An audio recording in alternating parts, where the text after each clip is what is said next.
C'était il y a bientôt un mois. 4 agents des services français étaient libérés, 4 agents de la DGSE, de retour à Paris, après avoir été incarcérés pendant un an par la junte burkinabé. C'est vous, Benjamin Roger, qui avez révélé l'affaire en décembre 2023. Bonjour. Bonjour. Et merci d'être avec nous. Vous êtes journaliste au Monde aujourd'hui. Vous revenez pour le journal sur les coulisses de cette libération, sur les négociations, les conditions de détention des agents, sur le doute aussi qui s'est emparé de la DGSE ici à Paris. On envoie ici un extrait. Merci de répondre à nos questions et d'être présent en plateau.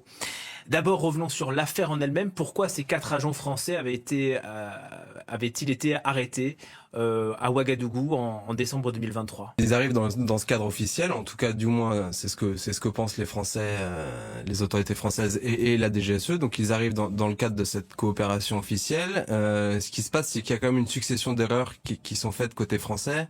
La première d'entre elles, c'est qu'ils sont arrivés avec des visas diplomatiques, mais pas en bonne et due forme. C'est-à-dire qu'ils n'avaient pas la note verbale qu'il faut obtenir au préalable auprès des autorités burkinabées, donc ils n'avaient pas cette note. Et surtout la seconde erreur, c'était que dans leur téléphone de service, qui leur sont remis comme entre chaque rotation de missionnaires, les téléphones de service, il y avait des informations sensibles dedans qui n'avaient pas été nettoyées.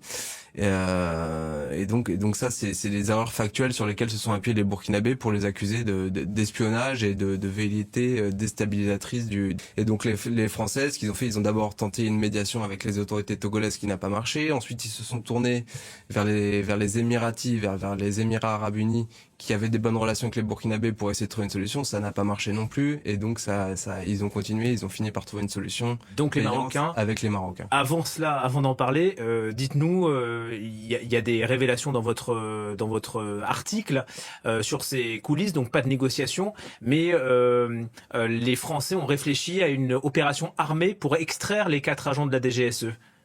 Oui, alors ce qui se passe, c'est que du coup, c'est ce qu'on racontait, c'est que premier trimestre 2024, les négociations sont complètement bloquées, il y a plus de contact, il y a plus rien, c'est vraiment au point mort. Et donc du coup en interne, c'est vrai qu'en interne à la DGSE, il y a quand même des échos qui remontent comme quoi, certains ne comprennent pas qu'on laisse les collègues dans cette situation et voilà, ça commence à créer des remous. Et comme dans n'importe quelle situation de ce genre, les services mettent sur la table les différentes options et étudient les différentes options. Ça veut pas dire qu'ils vont les faire, mais ils étudient. C'est la base, c'est d'étudier les différentes options possibles. Et donc une des options qui a été étudiée, c'est une option d'une intervention armée pour aller les sortir par la force de leur lieu de détention à Ouagadougou. Et en fait, il s'est avéré très rapidement que c'était une option qui était bien trop risquée et que les risques à la fois humains et politiques étaient bien trop grands. Et du coup, l'option a juste été étudiée, mais pas jamais vraiment formellement envisagée. Et donc la France se replie sur les médiations togolaises, émiratis, ça ne donne rien. Et donc arrive la solution, le Maroc. Le Maroc arrive à la fin du printemps. À la fin du printemps, les Français donc sont bloqués. Ils cherchent un nouvel acteur politique de poids parce que ils perçoivent dans les quelques échanges qu'ils ont pu avoir eu malgré tout avec les Burkinabés que les Burkinabés cherchent un interlocuteur de poids. Avec du poids politique. Et ce qui se passe, c'est que les Français voient la carte du Maroc, notamment parce que historiquement, enfin en tout cas ces dernières années, il y a eu des bonnes relations entre les services de renseignement marocains et burkinabés. Et aussi, le Maroc a été un des rares pays pas un des rares pays, mais un des pays, en tout cas en Afrique, qui a maintenu des bonnes relations avec les Burkinabés après le coup d'État d'Ibrahim Traoré.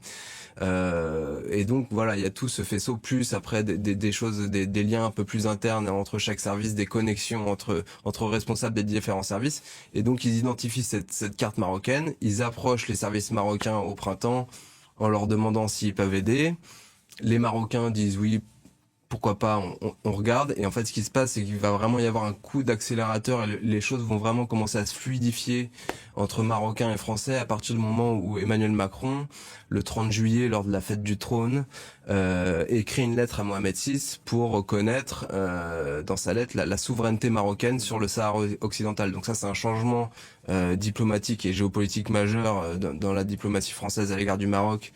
Et donc les Marocains évidemment se félicitent de ce changement de position français. Et donc du coup, à partir de ce moment-là, à partir du 30 juillet, les choses vont s'accélérer entre Marocains et Français pour trouver une solution sur le cas des 4 agents de la DGSE détenus au Burkina.